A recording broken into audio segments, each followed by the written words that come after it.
Chapter number 11 है। Chapter number 11 का ये टॉपिक है, चैप्टर 11 है इकोसिस्टम। टॉपिक का नाम भी क्या है? इकोसिस्टम है। बेटे इकोसिस्टम इंटरेक्शन को कहते हैं किसी भी कम्युनिटी का उसकी फिजिकल एनवायरनमेंट के साथ। जो भी फिजिकल एनवायरनमेंट है कम्युनिटी की, और कम्युनिटी हम उस चीज को कहते थे यहाँ पे कोई डिफरेंट ग्रुप ऑफ पॉपुलेशन किसी एक जगह पे किसी एक वक्त में रह रही हो, उसको हम कम्युनिटी कहते हैं। और कम्युनिटी का इंटरेक्शन है अपनी फिजिकल एनवायरनमेंट के साथ, यानी कि जो भी उसको सराउंडिंग है उसकी कम्युनिटी की, जो भी चीजें उसको सराउंड कर रही हैं उनके साथ इंटरेक्शन। अब जो चीजें सराउंड कर रही हैं वो लिविंग थिंग भी हो सकती हैं, नॉन लिविंग थिंग भी हो सकती हैं। लिविंग थिंग होंगी तो हम कहते हैं उनको बायोटिक कंपोनेंट्स, और अगर नॉन लिविंग थिंग होंगी तो हम उनको कहते हैं एबायोटिक कंपोनेंट्स। एक साइंटिस्ट है, उनका नाम था टांसले, TANSELY।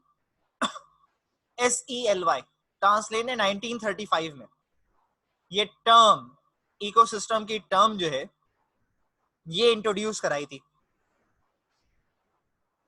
इकोसिस्टम जो है वो स्ट्रक्चरल और फंक्शनल यूनिट होता है किसी भी कम्युनिटी का।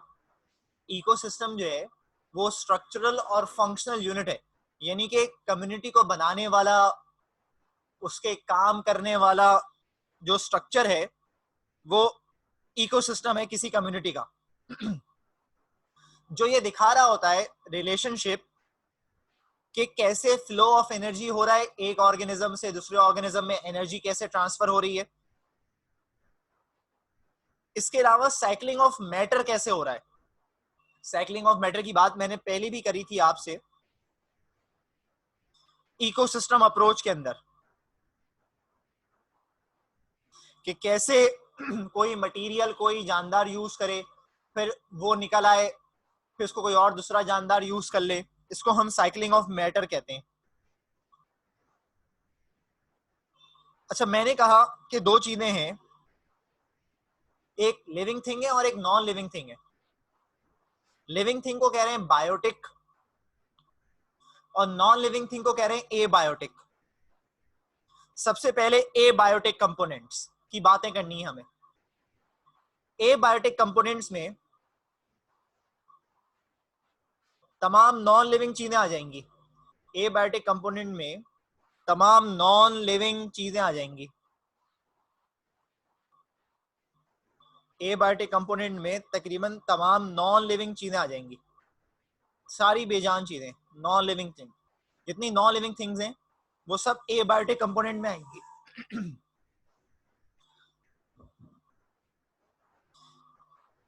ये जो एबायोटिक कंपोनेंट्स हैं ये दो तरह के हो सकते हैं। ब्रॉडली दो टाइप्स हो सकती हैं बायोटिक कंपोनेंट्स की। एक को हम कहते हैं मटेरियल, एक को हम कहते हैं एनर्जी। ये ब्रॉडली दो टाइप्स हो सकती हैं इसकी। एक मटेरियल है बायोटिक कंपोनेंट में और एक एनर्जी है। मटेरियल जो है वो ऑर्गेनिक भी हो सकता है और इनऑर्गेनिक भी हो सकता है। ऑर्गेनिक से मुराद जिसमें कार्बन हो, इनऑर्गेनिक से मुराद जिसमें कार्बन नहीं हो। अब इसमें carbon, nitrogen, water, salt, proteins, carbohydrate, fats, minerals, ये तमाम चीजें जो हैं, ये तमाम चीजें जो हैं ये तो मटेरियल में आ गई। एनर्जी की बात करें तो एनर्जी किस फॉर्म में है? हीट की फॉर्म में है एनर्जी। जो कहां से आती है? सनलाइट से आती है। सनलाइट से जो एनर्जी आ रही है वो in the form of heat आ रही है। या फिर कोई केमिकल बॉन्ड्स कहीं मौजूद है किसी सब्सटेंस के दरमियान में, वो बॉन्ड्स टूटे तो एनर्जी रिलीज होती है, वहां से आ रही है एनर्जी। जितना भी मटेरियल है, चाहे वो कार्बन हो, नाइट्रोजन हो, वाटर हो, ये कंटिन्यूस साइकिल में है। देखो पानी की क्वांटिटी कम नहीं हो रही। पानी को हालांकि इंसान, जानवर कितना इस्तेमाल कर रहे हैं, कितना यूज कर रहे हैं, लेकिन इसकी मिकदार कम नहीं हो रही, क्योंकि जो भी पानी इस्तेमाल करते हैं वो अल्टीमेटली वापस चला जाता है। या तो वो पानी एवापोरेट होके और फिर वापस जमीन पे आता है, या जो ऑर्गेनिज्म पानी का इस्तेमाल करते हैं उसके यूरिन की शक्ल में बाहर निकाल देते हैं, उनकी बॉडी से प्रेस्पायरेशन के जरिए बाहर आ जाता है। तो अल्टीमेटली पानी रिसाइकिल हो रहा है। इसी तरह कार्बन डाइऑक्साइड प्लांट इस्तेमाल करते हैं, तो आप देखें कि कार्बन डाइऑक्साइड जो है वो प्लांट ही एक्सक्रीट करते हैं, एनिमल्स भी कितना एक्सक्रीट कर रहे हैं कार्बन डाइऑक्साइड। तो कंटिन्यू एक साइकिल चल रही है जिससे क्वांटिटी जो है वो मेंटेन हो रही है, कंटिन्यू क्वांटिटी जो है वो कंटिन्यू मेंटेन हो रही है, कम नहीं हो रही। अब चाहे ऑर्गेनिज्म जिंदा रहे और वो अपने अंदर से रिलीज करके देता रहे, या फिर ऑर्गेनिज्म मर जाए और मरने के बाद जब वो डीके हो तो वो चीजें दोबारा से जमीन में शामिल हो जाएं जहां से उसने हासिल करी थी। तो एक कंटिन्यूस साइक्लिंग प्रोसेस है। इन साइकिल्स को हम कहते हैं बायोजियोकेमिकल साइकिल्स। इन साइकिल्स को कहते हैं बायोजियोकेमिकल साइकिल। बायो का मतलब लिविंग थिंग्स, जियो मतलब अर्थ।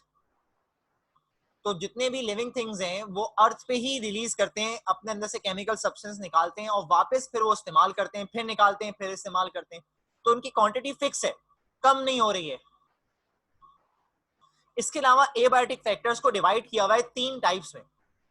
एक क्लाइमेटिक फैक्टर्स हैं, एक टोपोग्राफिक फैक्टर्स हैं और एक एडोफिक फैक्टर्स हैं। 3 फैक्टर्स हैं, 3 फैक्टर्स हैं। क्लाइमेटिक फैक्टर्स हैं, टोपोग्राफिक फैक्टर्स हैं और एडोफिक फैक्टर्स हैं। क्लाइमेटिक फैक्टर्स जो हैं इसमें क्या क्या चीजें आती हैं? इसमें सनलाइट है, टेम्परेचर है, वाटर है, एयर है, विंड है, फायर है, ये चीजें आती हैं। लाइट, टेम्परेचर, वाटर, विंड और फायर, ये 5 चीजें हैं क्लाइमेटिक फैक्टर्स के अंदर। अब इनकी बात, सबसे पहले लाइट। बेटे लाइट जो है वो एक रेडिएंट एनर्जी है। रेडिएंट एनर्जी का मतलब जो सन से आती है। और जितने भी ग्रीन प्लांट्स हैं, जितने भी ग्रीन प्लांट्स हैं, हरे प्लांट जितने भी हैं, या फोटोसिंथेटिक बैक्टीरिया हैं जितने भी, मतलब वो बैक्टीरिया जो फोटोसिंथेसिस करते हैं, इनको चाहिए सनलाइट। और ये इंपॉर्टेंट फैक्टर है, क्यों चाहिए? फोटोसिंथेसिस कराने के लिए चाहिए। In the absence of sunlight photosynthesis हो ही नहीं सकती, इसलिए सनलाइट चाहिए।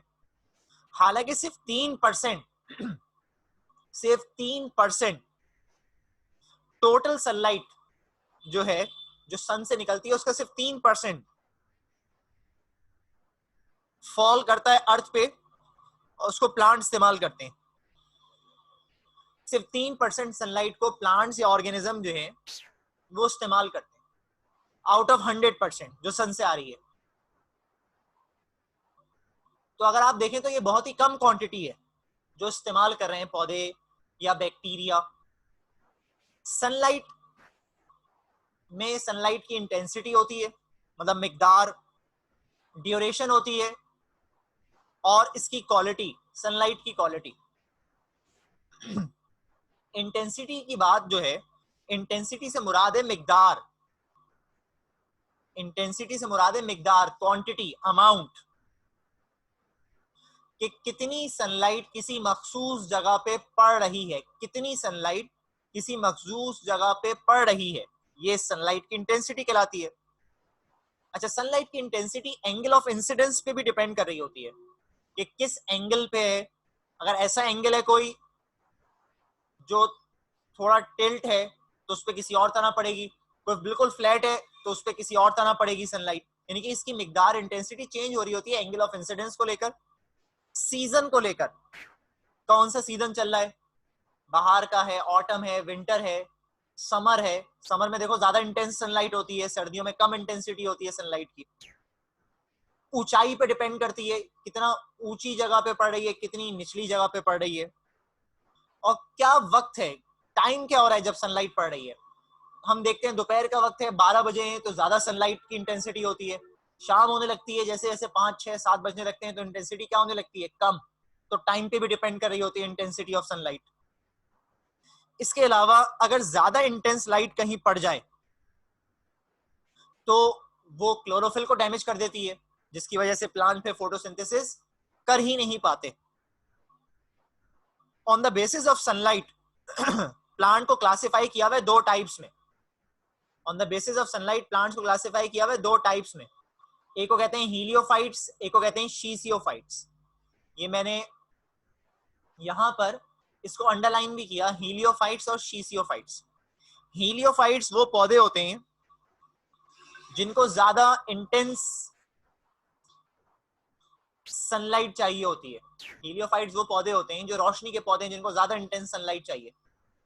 और शीसियोफाइट्स वो पौधे हैं जो जिनको ज्यादा इंटेंस सनलाइट नहीं चाहिए, जो घर के अंदर सहन में, बालकनी में भी आप ग्रो करा सकते हैं, जो शेडी प्लांट्स कहलाते हैं। Shady plants are called sciophytes. और जिनको ज्यादा इंटेंस सनलाइट चाहिए, जो बाहर की तरफ, घर से बाहर जो उग रहे होते हैं, वो हीलियोफाइट्स होते हैं। सनलाइट की इंटेंसिटी जो है वो एनिमल्स के अंदर पिगमेंट्स को डेवलप कराती है, ओपनिंग और क्लोजिंग कराती है स्टोमेटा की, परमिएबिलिटी ऑफ सेल मेम्ब्रेन कराती है, मतलब सेल को परमिएबल बनाती है कि सेल के अंदर से चीजें बाहर चली जाएं या बाहर से चीजें अंदर आ जाएं।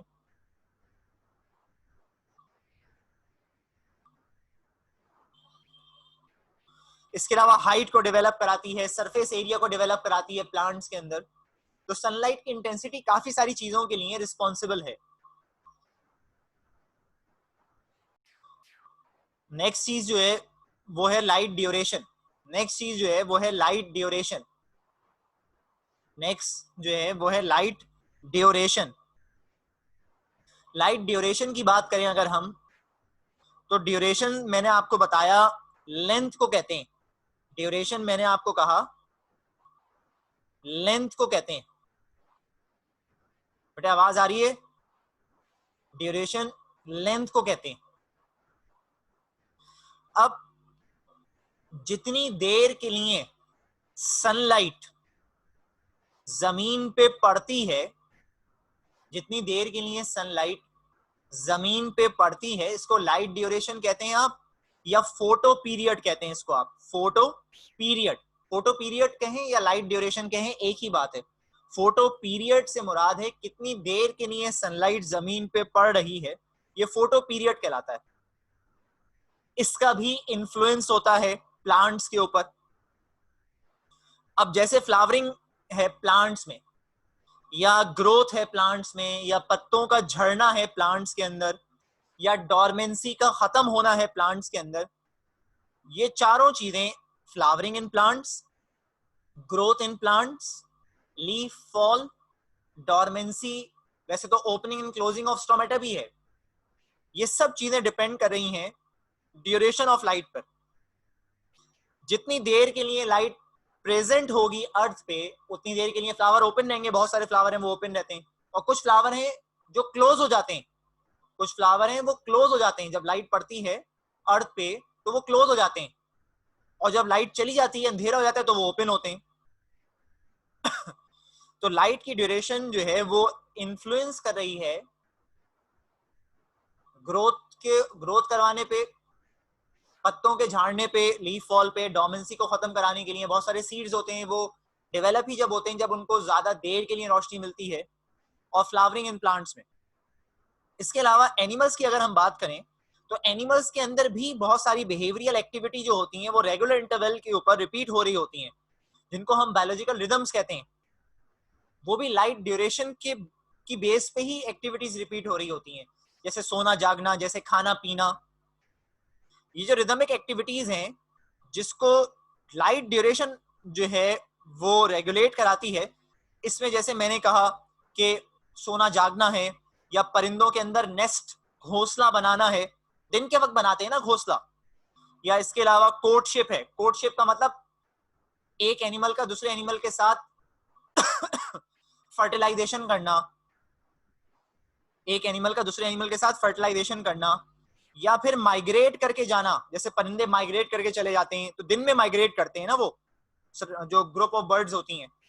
जितनी ज्यादा देर के लिए रोशनी होगी उतनी उतनी वो उस वक्त करेंगी माइग्रेट। कम रोशनी होगी, कम देर के लिए रोशनी होगी, तो उस वक्त माइग्रेट नहीं कर रही होंगी वो। तो लाइट ड्यूरेशन जो है वो एनिमल्स को भी इन्फ्लुएंस कर रही है और प्लांट्स को भी इन्फ्लुएंस कर रही है। तीसरी चीज जो है वो लाइट क्वालिटी है। जो सनलाइट है हमें मालूम है ये एक इलेक्ट्रोमैग्नेटिक स्पेक्ट्रम है। जो सनलाइट है, सनलाइट जो है ये एक इलेक्ट्रोमैग्नेटिक स्पेक्ट्रम है। इसमें 7 कलर्स हैं, जिसमें से 2 कलर प्लांट यूजुअली इस्तेमाल करते हैं, रेड और ब्लू कलर। जो सनलाइट है ये 400 से लेके 780 मिली माइक्रोन तक की वेवलेंथ की लाइट कंटेन करती है, और 7 कलर हैं। क्लोरोफिल जो है वो एब्जॉर्ब करता है रेड लाइट को और ब्लू कलर को। अच्छा बेटा, ये जो है मैं आपसे बात कर रहा था लाइट क्वालिटी की। मैंने कहा जो सनलाइट है ये एक इलेक्ट्रोमैग्नेटिक स्पेक्ट्रम है, जिसमें 7 कलर्स हैं, 400 से 780 मिली माइक्रोन तक की लाइट कंटेन करता है वेवलेंथ की। क्लोरोफिल जो प्लांट्स के अंदर है वो 2 कलर इस्तेमाल करते हैं, एक तो रेड कलर इस्तेमाल करते हैं और एक ब्लू कलर इस्तेमाल करते हैं फोटोसिंथेसिस कराने के लिए। अल्ट्रावायलेंट रेज जो होती हैं, जो सन से आती हैं, वो एब्जॉर्ब होती हैं या रिफ्लेक्ट बैक हो जाती हैं ओजोन लेयर के जरिए, जो कि एक कैप्सूल बनाया हुआ है अर्थ के गिर्द। ये जो रेडिएशन सन से आती हैं, अल्ट्रावायलेंट रेडिएशन, ये लीथल है। जो रेडिएशन सन से आ रही है अल्ट्रावायलेंट रेडिएशन, ये लीथल होती हैं, ये हार्मफुल होती हैं ऑर्गेनिजम्स के लिए। ये डैमेज करती हैं, स्किन कैंसर कॉज करती हैं, सनबर्न कॉज करती हैं ह्यूमन बीइंग्स के अंदर, तो ये हार्मफुल है। तो जो लाइट क्वालिटी की बात थी उसमें हमने कलर की बात करी। इसके बाद जो नेक्स्ट चीज है वो है बेटे टेम्परेचर। टेम्परेचर को अगर देखें, ये नेक्स्ट एबायोटिक कंपोनेंट है। जो रेंज है टेम्परेचर की जो फेवर करती है बायोकेमिकल प्रोसेस कराने के लिए, वो बहुत नैरो है। और जो मेन सोर्स है इस एनर्जी की वो कहां से आती है? सन से आती है। जो अर्थ है, अर्थ के ऊपर जितने लिविंग ऑर्गेनिज्म हैं वो 0 से लेके 50 डिग्री सेल्सियस की रेंज के अंदर रह रहे हैं। टेम्परेचर बिलो फ्रीजिंग पॉइंट हो या टेम्परेचर इससे ज्यादा हो, मतलब अबव 45 हो या 50 हो, तो ये लीथल हो जाता है और ऑर्गेनिज्म मरना शुरू हो जाते हैं और बायोकेमिकल प्रोसेस चल नहीं सकते फिर हाई टेम्परेचर के ऊपर या बहुत ज्यादा लो टेम्परेचर के ऊपर। क्योंकि हमें मालूम है हाई टेम्परेचर के ऊपर जो है वो जितनी भी चीजें प्रोटीन से मिलकर बनी हुई हैं वो सब की सब डीनेचर हो जाती हैं, और जो चीजें जिनमें भी पानी भरा हुआ है तो वो फ्रीज हो जाएगा, तो एक्टिविटी परफॉर्म हो ही नहीं पाएगी। तो एक नैरो रेंज है जिसके दरमियान में, जिस टेम्परेचर के अंदर एक्टिविटी ऑर्गेनिजम्स की हो रही होती है। तीसरी चीज है वाटर। वाटर हमें मालूम है इंपॉर्टेंट फैक्टर है। जितने भी लिविंग ऑर्गेनिजम्स हैं उनको जिंदा रहने के लिए चाहिए, हर लिविंग सेल के लिए, हर लिविंग सेल को 70% वाटर चाहिए अपने काम कराने के लिए। फिर कहीं पे आपको फसल उगानी है, कहीं पे घास उगानी है, कहीं पौधे डेवलप करने हैं, तो वो जब तक डेवलप नहीं होंगे जब तक आप उनको पानी सप्लाई नहीं करेंगे या उस ग्राउंड में वाटर अवेलेबल नहीं होगा। इसके अलावा पानी जो है वो अबंडेंट कहाँ होता है? समंदरों में, दरियाओं में, झीलों में। लेकिन लिमिटेड पानी कहाँ होता है? जमीन के ऊपर, अर्थ के ऊपर लिमिटेड पानी है। पानी एक सॉल्वेंट है, इसमें न्यूट्रिएंट्स होते हैं, इसमें मिनरल्स होते हैं। पानी ही जब सेल्स के अंदर जाता है तो सेल टर्जिड हो जाते हैं। जैसे हमने स्टोमेटा का पढ़ा था, स्टोमेटा में जब गार्ड सेल्स के अंदर पानी जाता है तो वो टर्जिड होते हैं और वो ओपन हो जाते हैं, यानी कि एक्सचेंज ऑफ मटेरियल हो पाता है। इसके अलावा पानी ही एज अ सोर्स है, रॉ मटेरियल है किसकी? ग्लूकोज की। जब तक पानी नहीं जाएगा तो ग्लूकोज नहीं बनेगा अलॉन्ग विद कार्बन डाइऑक्साइड। इसके अलावा जो प्रिसिपिटेशन होती है, यानी कि जो रेनफॉल होती है, वो मेन सोर्स है वाटर की, जमीन पे पानी की। जो जमीन पे पानी आ रहा है वो बारिशों के जरिए आ रहा है। प्लांट एब्जॉर्ब करते हैं इसको मिट्टी से। और इसके अलावा अगर इसकी कमी हो जाए तो जितने भी ऑर्गेनिज्म हैं सब के सब अफेक्टेड होंगे। और पानी की कांस्टेंट सप्लाई मेंटेन हो रही है एक साइकिल के थ्रू, जिसको हम कहते हैं हाइड्रोलॉजिकल साइकिल, जो आपने 8th क्लास की साइंस में भी पढ़ी थी। फिर है नेक्स्ट चीज atmosphere and wind. Major part जो है बायोस्फीयर का वो कंटेन करता है atmosphere, atmospheric gases. Atmospheric gases में कौन सी गैसेस हैं? नाइट्रोजन है, ऑक्सीजन है, कार्बन डाइऑक्साइड है। वाटर वेपर्स हैं, जितने भी कंपोनेंट्स हैं सब आपस में लिंक्ड हैं। ये जितनी भी गैसेज हैं, चाहे नाइट्रोजन हो, चाहे ऑक्सीजन हो, चाहे कार्बन डाइऑक्साइड हो, ये किस लिए जरूरी है? रिस्पायरेशन कराने के लिए, फोटोसिंथेसिस कराने के लिए, प्रोटीन बनाने के लिए।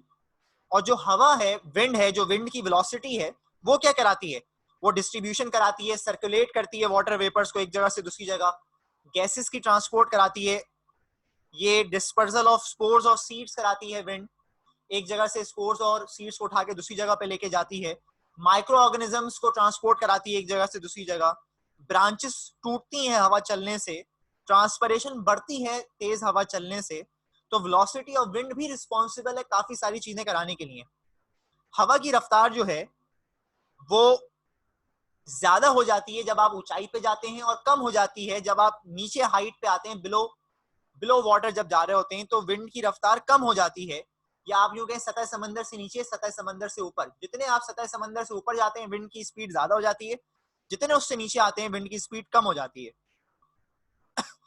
इसी तरह से विंड अफेक्ट कर रही है फ्लाइंग एनिमल्स या माइग्रेटिंग एनिमल्स को भी। ज्यादा तेज हवा चल रही होगी तो बेटे एनिमल उड़ ही नहीं पाएंगे, माइग्रेट ही नहीं करेंगे।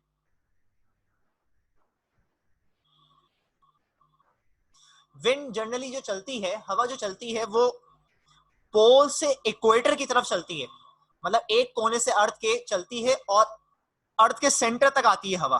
पोल टू इक्वेटर चलती है हमेशा है हवा जो है। एटमॉस्फेरिक प्रेशर जो है, जो एटमॉस्फेयर का प्रेशर है, वो डिक्रीज हो जाता है हाई एल्टीट्यूड के ऊपर, एटमॉस्फेरिक प्रेशर कम होता है। हाई एल्टीट्यूड के ऊपर एटमॉस्फेरिक प्रेशर कम होता है, तभी वहां ठंड होती है और ऑक्सीजन की क्वांटिटी कम होती है। और लो एल्टीट्यूड के ऊपर एटमॉस्फेरिक प्रेशर ज्यादा होता है, तभी वहां इतनी को ठंड नहीं होती और ऑक्सीजन की क्वांटिटी भी ज्यादा मौजूद होती है। जितना रिड्यूस होगा एटमॉस्फेरिक प्रेशर, जितना रिड्यूस होगा एटमॉस्फेरिक प्रेशर,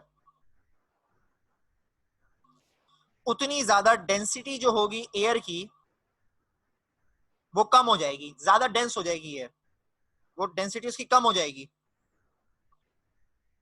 कि वो मॉइस्चर कंटेन करे। तभी जब हाइट पे जाते हैं तो वहां पे ज्यादा मॉइस्चर नहीं होता एयर में, जिसकी वजह से रेट ऑफ ट्रांसपायरेशन जो है वो बढ़ जाती है।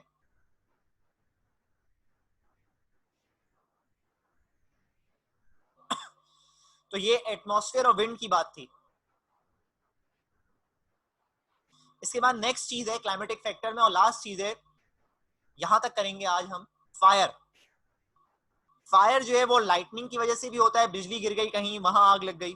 वॉल्केनिक एक्टिविटी की वजह से भी होता है फायर। म्यूचुअल फ्रिक्शन जो होती है ट्रीज के दरमियान में, बैम्बू ट्रीज हैं जैसे, उनके दरमियान में रगड़ लगे, उसकी वजह से भी फायर पैदा हो जाता है। फायर जो है वो एकदम से चेंजेस लेकर आता है किसी भी इकोसिस्टम के अंदर, और इसके चेंजेस आने की वजह से वो जो इकोसिस्टम होता है वो इंटायरली डिफरेंट हो जाता है अपने से पहले वाले से। बहुत सारे न्यूट्रिएंट्स जो हैं वो चेंज हो जाते हैं, जिसकी वजह से नए ऑर्गेनिज्म भी उस जगह पर डेवलप होने लगते हैं जिस जगह पे कहीं अगर फायर लग जाए बहुत बड़े एरिया में। तो इसकी वजह से पीएच चेंज हो जाता है, इसकी वजह से लाइट चेंज हो जाती है, इसकी वजह से रेनफॉल चेंज हो जाती है, उस जगह की न्यूट्रिएंट्स चेंज हो जाते हैं जिस जगह पे भी फायर लगती है। फायर बहुत सारे ऑर्गेनिजम्स की ग्रोथ को भी फेवर करता है, जैसे एक फंगस है, एस्कोमाइकोटा को बिलोंग करता है, उसका नाम है पायरोफिलस। पायरोफिलस एक फंगस है, उसकी ग्रोथ होती ही जब है जब किसी जगह पे फायर लग के खत्म हो चुकी हो, यानी कि उस जगह का टेम्परेचर बढ़ चुका हो, तो पायरोफिलस फंगस जो है उसकी ग्रोथ वहां होती है। मैन मेड फायर जितने भी हैं, यानी कि इंसान की वजह से जो आग लगती हैं, वो तो ग्राउंड को क्लियर करने के लिए लगती हैं, या एग्रीकल्चर वाले जितने भी हैं, हम देखते हैं ना, फसल लगाते हैं उसके बाद आग लगाते थे, या फसल काटने के बाद, ताकि वो वहां से खत्म हो जाए और दूसरी फसल लगाई जाए। या कंडीशन को इंप्रूव करने के लिए हंटिंग की, शिकार करना है तो ज्यादा बड़े बड़े दरख्त नजर ना आए ताकि चीजें विजिबल हो और शिकार कर सकें। किसी भी तरह से मैन मेड फायर अच्छा नहीं है इकोसिस्टम के लिए, ये डिजास्टर क्रिएट कर रहे हैं।